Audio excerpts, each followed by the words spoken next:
All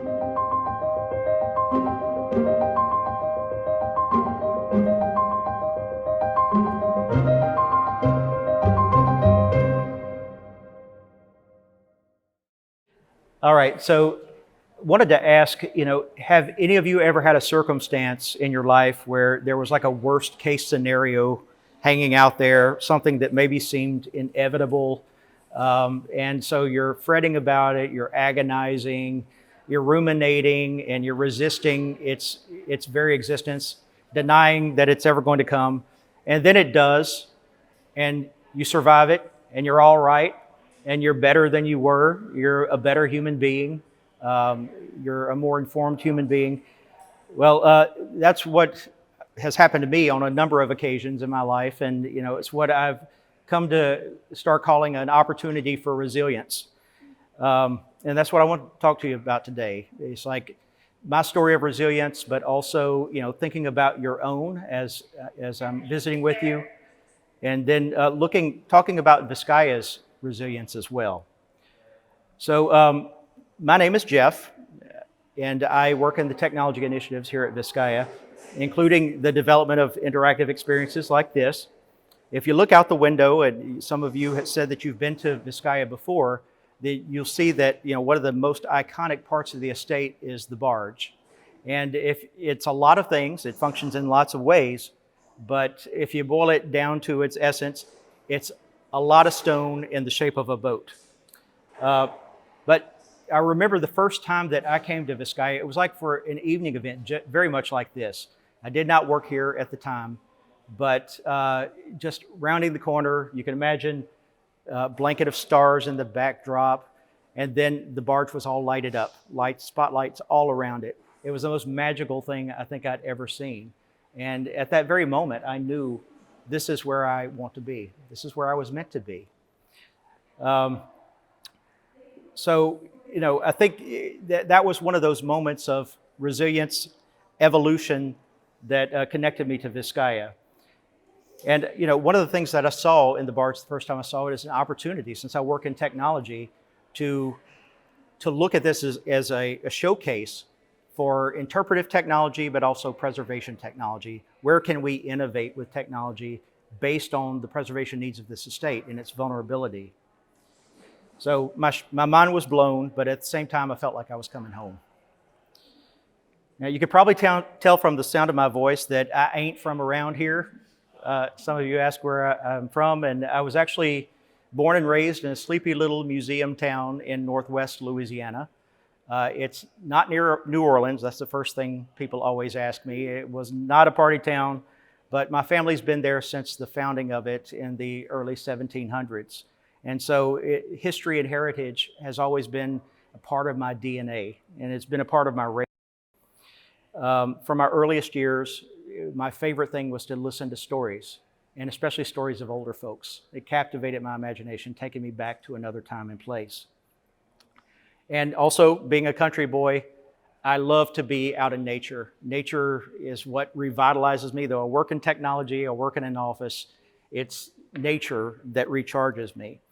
And so I would explore the woods all day long when I was a kid. There was nothing else to do out in the country in Louisiana. So even at 9 years old, I would be out in the woods all day. So, getting toward my college years, I was thinking, well, what do I want to do?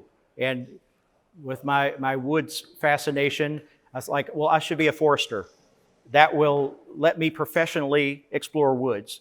Well, I got into college, a couple semesters in, I was like, there's way too much complex math involved in forestry. So it's like I had to get, has anyone else ever had a career change based on, their ability to do math, or a course, that is required that you just can't get through, foreign language maybe? Surely I can't be the only one.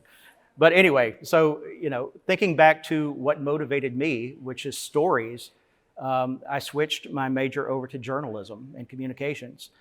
And, ironically, I was able to get an internship at a forest products company, which enabled me to work with foresters. And then that became a full-time job after I graduated. So, the best of both worlds, right? Well, fast forward to 7 years later, and corporate politics and corporate takeovers and all of these things that, it was really getting me down. I realized that at some point, this is not fulfilling my personal sense of mission. And so presenting again one of those opportunities for resilience. But for the first time, I think at that point, I was forced to really think about, what motivated me and what was important enough to me that it would become my life's work from then on out. And, the answer for me, I finally came upon it: historic preservation.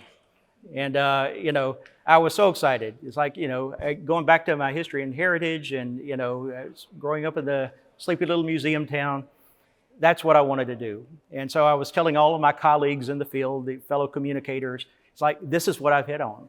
And then they looked at me, and uniformly they all said, "You realize those people are insane, don't you?" And, a lot of people think of historic preservationists as, always fighting a battle about, you can't tear this building down for whatever. It's got a little bit of a reputation, but, I decided nonetheless that's what I was going to do. And so ultimately, at that point, I found myself back in my hometown. And I went back to get my master's degree, again, in stories, in folk life and oral history. And, I knew I wanted to do something in the history and heritage field. And the National Park Service had just opened an office. It was a research center focused on the application of preservation technologies to preserving buildings, to preserving objects, finding cutting edge technologies and adapting them to preservation purposes. So, I knew that I was meant to be. I finagled my way into an internship there, another one of those stories, which eventually became a full-time job after I graduated.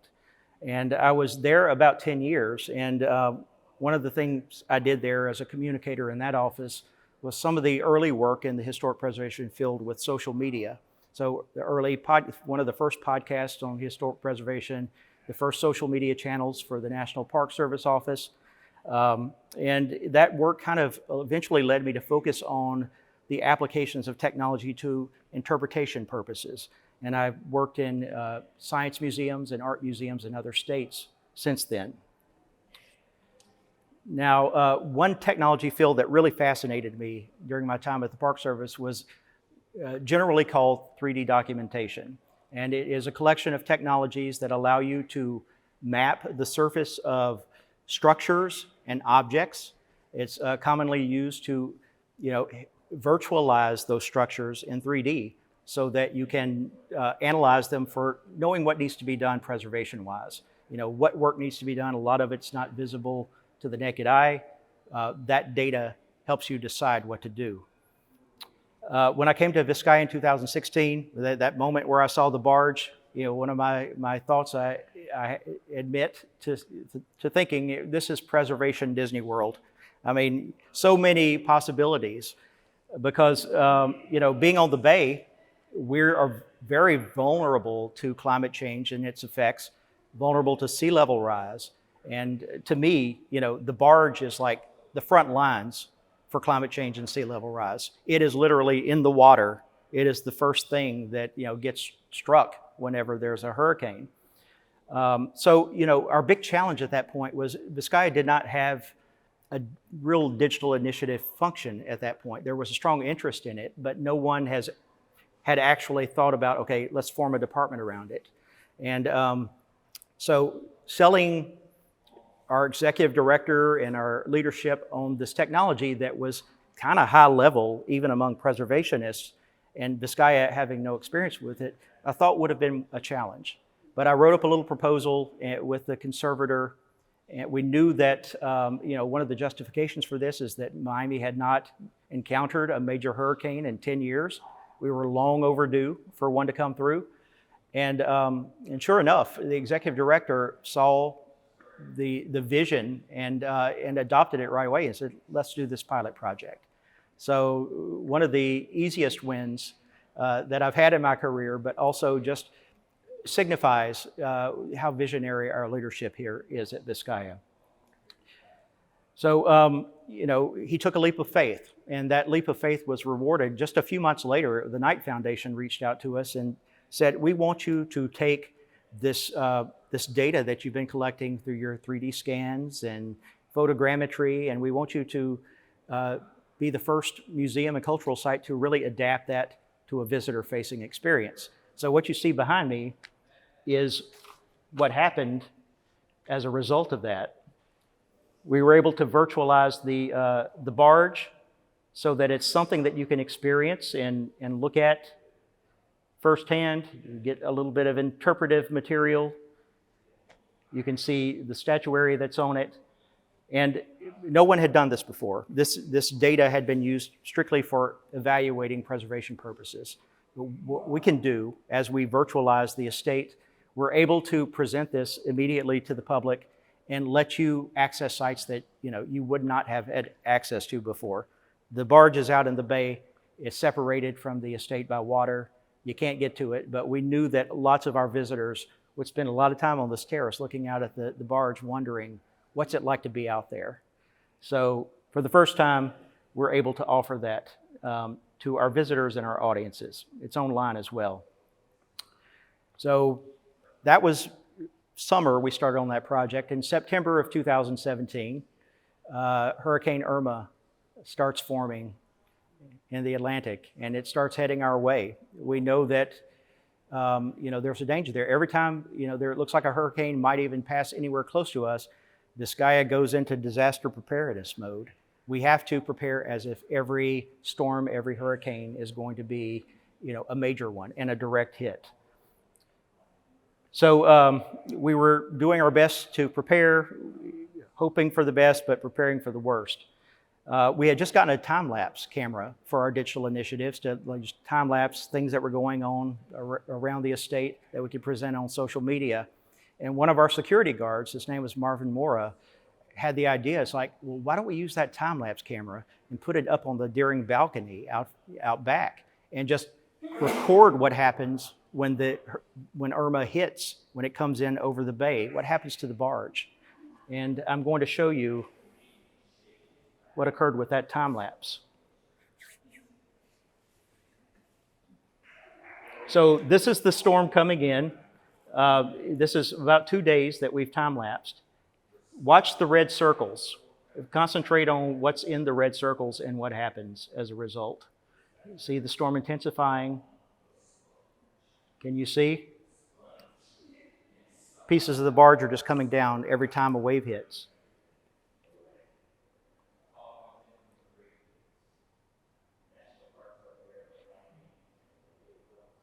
So, doesn't that break your heart? You can imagine how we felt in going through the experience where, you're charged with being the caretaker of an asset, of something that's part of our collective heritage, and being completely powerless to do anything about it. But, we're powerless. However, every one of these storms, everything bad that happens results in what? It's an opportunity for resilience. Irma wasn't even a direct hit. So what you're seeing here is like a glancing blow from a major hurricane. Though it was devastated, though, there were lots of pieces missing off the barge. The barge exactly did its job right here. What you see is the barge functioning as it was originally intended back in the 1916 when Vizcaya was completed, because part of its major function was to be a breakwater. If the barge wasn't here, then this would have been flooded. Storm surge would have raged right through here, covered this area in muck and seawater. And Vizcaya would have been destroyed many times over or severely damaged if the barge hadn't been here to protect us. So it did its job to protect us. It's our jobs as caretakers to restore it. There were obviously lots of things that came down. There was a lot of destruction, and there was a lot to do to analyze, how do we take all these pieces that have crumbled onto the barge, and a lot of them swept into the bay. How do we salvage this and then put it all back together? So fortunately, the 3D documentation that we did that spatial mapping where everything was rendered in 3D, giving us all the angles of everything, helped to inform that process. We were able to identify pieces that had crumbled or fallen into the bay, be able to recover that, identify it, and then realize how we put it back together. In particular, one of the urns, so the statues, the human figures that are out there, these, we put it back together. We thought we had all the parts, and then there was a piece of the head missing. It was just a slice of it, but it was so innocuous that finding it on the seabed floor would have been virtually impossible with the naked eye.